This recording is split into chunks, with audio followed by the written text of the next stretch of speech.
నమస్తే. సామాన్యుడి చేతిలో సామాజిక స్థలం నెంబర్ 1 న్యూస్కి స్వాగతం. నేను రవీంద్ర.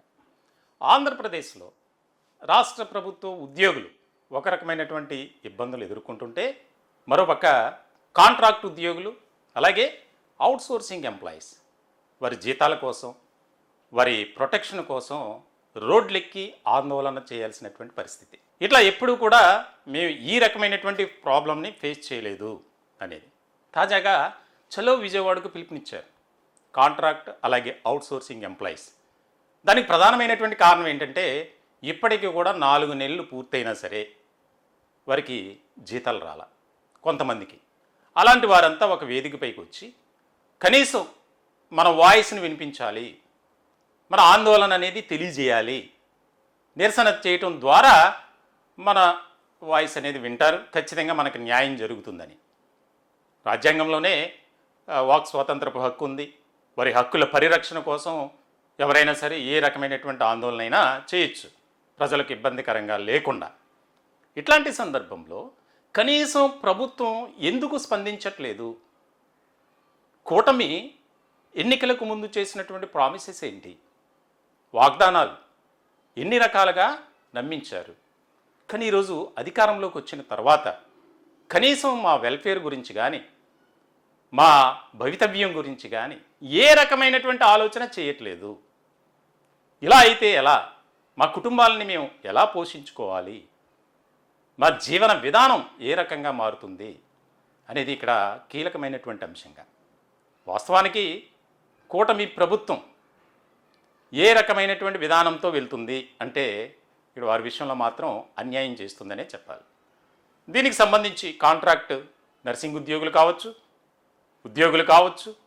రిటైర్డ్ ఎంప్లాయీస్ కావచ్చు, అవుట్సోర్సింగ్ ఎంప్లాయీస్ కావచ్చు, వీరందరి కోసం సామాన్యుడి చేతుల సామాజిక స్థలం నెంబర్ 1 న్యూస్ ఎప్పుడు కూడా ప్రత్యేకమైనటువంటి వీడియోలు కానీ, లైవ్ కార్యక్రమాలు కానీ, ఆత్మీయ సమావేశాలని నిర్వహిస్తుంది. మా ఛానల్ అధినేత మంచాల సాయి సుధాకర్ నాయుడు గారి ఆధ్వర్యంలో ఈ కార్యక్రమాలన్నీ నిర్వహిస్తూనే ఉన్నాం. దీనికి సంబంధించి ప్రభుత్వం సానుకూలంగా స్పందిస్తుంది. దానిలో భాగంగానే ఇటీవల కాలంలో రిటైర్డ్ ఎంప్లాయీస్ అలాగే ఉద్యోగుల కోసం దాదాపుగా 7,000 కోట్ల రూపాయలను విడుదల చేసినటువంటి సందర్భం. అయితే మరి మిగిలిన వర్గాలను కూడా పట్టించుకోవాలిగా. కనీసం ఈరోజు కాంట్రాక్ట్ ఉద్యోగుల పరిస్థితి రాష్ట్రంలో ఏ రకంగా మారింది అంటే, దేశంలో ఏ రాష్ట్రంలో లేని విధంగా వారి పరిస్థితి. ఎవరికి చెప్పుకోవాలి? సరైనటువంటి జీతాలు లేక, ఆ జీతం కూడా ఎప్పుడు వస్తుందో తెలియదు. కాంట్రాక్ట్ ఉద్యోగుల పరిస్థితి.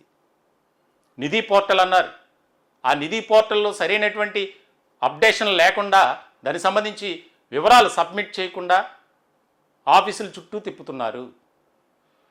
మరి అదే ఉన్నతాధికారులు కానీ మిగిలినటువంటి వారికి ఇదే రకమైనటువంటి పరిస్థితి ఉంటే ఇలాగే కాముగా ఉంటారా? మరి ఆవేదన అదే. నిజంగా బాధాకరమైనటువంటి విషయం ఏంటి అంటే, దాదాపు 3 నెలలు పూర్తయింది, 4వ నెల. మరి ఎలా బ్రతకాలి? వారిపై ఆధారపడినటువంటి కుటుంబ సభ్యుల్ని ఎట్లా పోషించుకోవాలి? కనీసం ఆలోచన చేయట్లేదు ఈ ప్రభుత్వం. ఎన్నికలకు ముందు ఏమి ఇచ్చారు వాగ్దానాలు? 2019 నుంచి 2024 వరకు విధ్వంసకరమైనటువంటి పరిపాలన ఈ రాష్ట్రంలో సాగింది. మమ్మల్ని గెలిపించండి, మమ్మల్ని అధికారంలోకి తీసుకురండి, మేము మీకు సరైనటువంటి పరిపాలన అందిస్తాం, మేలుకరమైనటువంటి సంక్షేమ పథకాలు అందిస్తాం, ఐఆర్ ఇస్తాం, ఇంటర్మ్ రిలీఫ్, పిఆర్సీకి సంబంధించి ఎన్నెన్నో కబుర్లు చెప్పారు.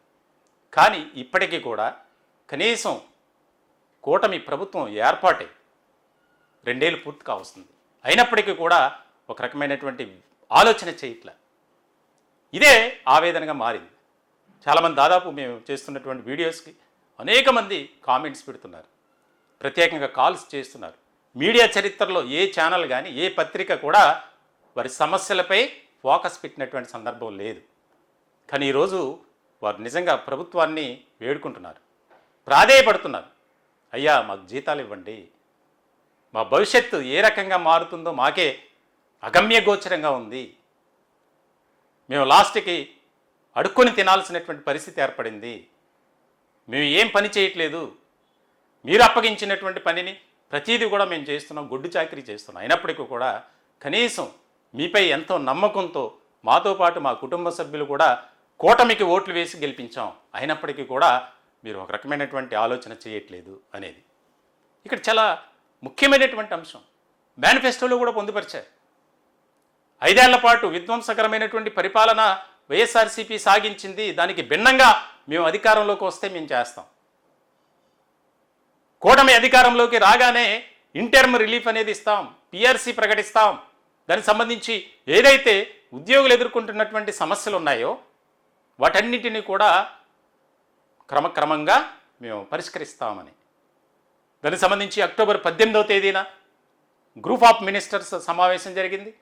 ఆ సమావేశంలో తీసుకున్నటువంటి నిర్ణయం పెండింగ్లో ఉన్నటువంటి డిఏలకు సంబంధించి ఒక్క డిఏ మాత్రమే విడుదల చేశారు. ఇట్లాంటి క్రమంలో అయినప్పటికీ కూడా మేము ఎక్కడా కూడా ప్రభుత్వంపై ఒక రకమైనటువంటి వ్యతిరేకతతో లేము, అసంతృప్తితో లేము. ఎప్పటికైనా ఈ కూటమి ప్రభుత్వం మమ్మల్ని గమనిస్తుంది, పరిశీలిస్తుంది, మా బాధలను, మా ఆవేదనను, ఆందోళనను, మా అసంతృప్తిని, వ్యతిరేకతను అర్థం చేసుకుని మాకు న్యాయం చేస్తారని చూస్తున్నాం. కానీ ఇప్పటి వరకు కూడా కనీస స్పందన లేదు అనేది.